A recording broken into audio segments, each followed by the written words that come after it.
We've heard about the Maroons of Jamaica, a force to be reckoned with, right? They were a force to be reckoned with. But have you heard about the Maroons of Sierra Leone? They are actually connected with Jamaica. So I'm going to tell you about that today. And I'm pretty sure you've heard about the Maroons of Suriname, the Maroons of Puerto Rico, the Maroons of Dominica and Cuba. Have you heard about the Maroons of America? You see, the word Maroons means that they are enslaved Africans who escaped slavery. They just did not want to be operating under a colonialist environment. So they decided that they are going to run away into the remote areas of the jungle or into the remote areas of the mountains to find freedom and to live their life freely and independently. So that is what these Maroons all have in common, whether they are from Jamaica, whether they are from Cuba, whether they are from America, or whether they are from Sierra Leone. So have you heard about the Maroons of Sierra Leone? Now let's talk about that. I'm Jamaican living abroad, and I love to speak about all things Jamaican, all things African. I touch a little bit on Africa as well, as I will be doing today. I'm actually combining two in one today, Jamaica and Africa, since I am speaking about Sierra Leone, a country in West Africa. So yes, I love to speak about Jamaica, touch on Africa, and I also love to speak about my revelation of being an Israelite. You know, God revealed that to me. So guys, check that video out, okay? And so as God inspires me, I will speak about that topic. But today, man, let's talk about the Maroons of Sierra Leone, because that is very interesting to me. All right, so we already know that there are 4 Maroons town in Jamaica that is still in existence today. And just to name them, a very popular one is a compound town. We also have Moortown, Charlestown, and Scottstown, all located in Jamaica.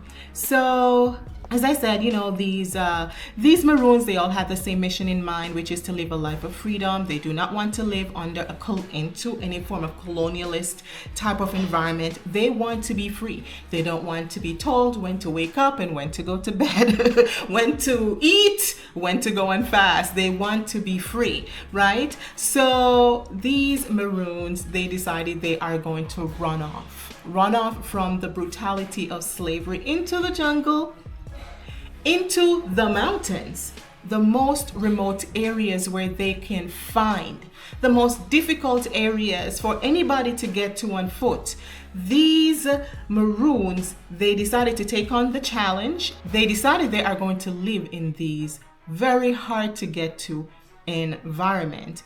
Obviously, it requires a lot of skills because it was very difficult to get to these areas on foot.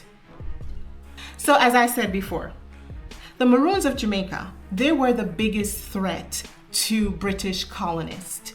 And it is said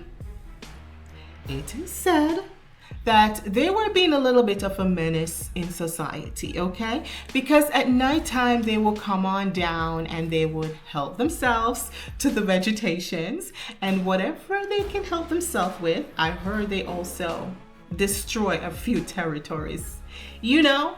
And these governors or people of authority in Jamaica, these British folks, people of authority, had an issue with that. They had a problem with that. They go to bed at night and wake up the next morning, vegetation was robbed, or I heard there was like a fire that was started, things of that nature. So the Maroons of Jamaica, they were considered a little bit of a menace. So they were only fighting for their freedom. They just wanted to be liberated. They wanted to be free. And they wanted to return back to Africa. So there is this gentleman an authority, a British authority, who decided that he is going to pay locals $2 if they're able to capture and turn in one of their own, a maroon. Because why? Who knows the Maroons like their own people? So they made this offer. Mr. Edward was his name. Edward Trelawney. By the way, if you're from Trelawney, now you know where the name came from. Mr. Edward Trelawney. What was his title? Let's find out. I'm going to look that up on Google right now. What was Edward Trelawney title in Jamaica? And this would be back in the 1700s. So he was the governor of Jamaica, known as Colonel Edward Trelawney. He was a British Army officer, politician, and colonial administrator who served as the governor of Jamaica from April 1738 to September 1752. So Mr. Trelawney said, well, we're tired of the menacing, okay?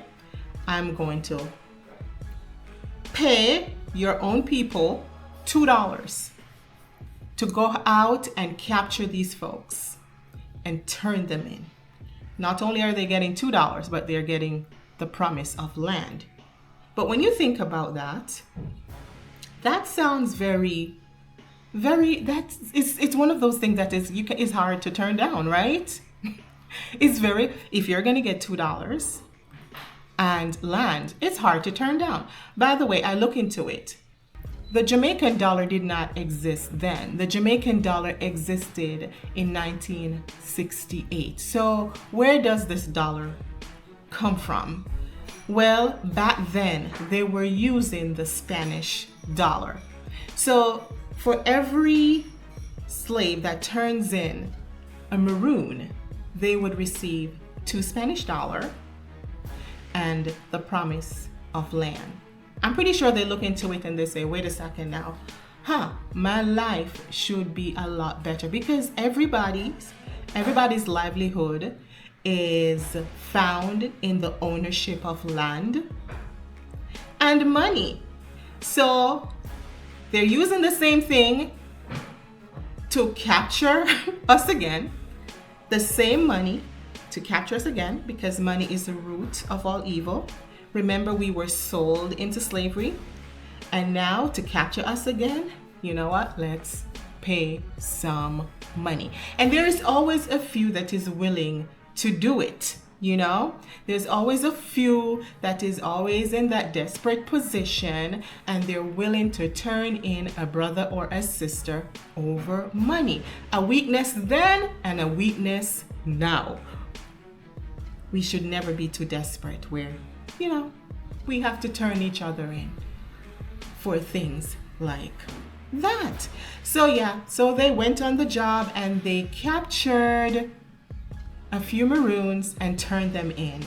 And as a result, some of them lost their lives over it, and some were deported to Africa.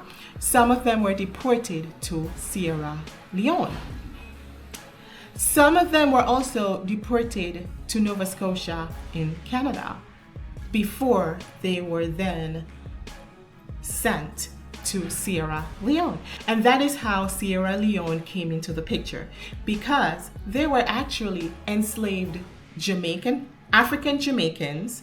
They were enslaved African Jamaicans that were deported to Sierra Leone. Now, the word deported makes no sense. As I was doing my research, the word that they're using is deported. I wouldn't call that deported, you know, it's just more like returning home, except it may not be the exact location, but nonetheless, they are back home on the continent of Africa.